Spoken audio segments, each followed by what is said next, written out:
சொல்லு. சந்தனம், சரக்கு என்னாச்சு? என்கிட்ட எவ்வளோ இருக்கோ எல்லாத்தையும் ரெடி பண்ணிட்டு இருக்கேன். இப்போ உங்ககிட்ட இருக்கிற மொத்த சரக்கையும் இன்னைக்கு நைட்டே ஷிஃப்ட் பண்ற. காணாம போன சரக்கை இன்னும் 2 நாள்ல கண்டுபிடிக்கிறேன். இல்லன்னு வை, அடுத்த கால் ரோலக்ஸ் கிட்ட இருந்து வரும்.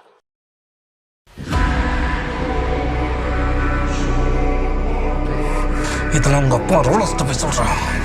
வீட்டோட கொடுத்துருன்றான்டா.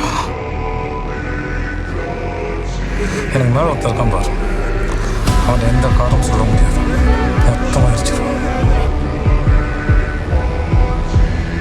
ரோலக்ஸ் என்ன மட்டும் கொள்ள பரவாயில்ல, என் குடும்பத்தை கொண்டு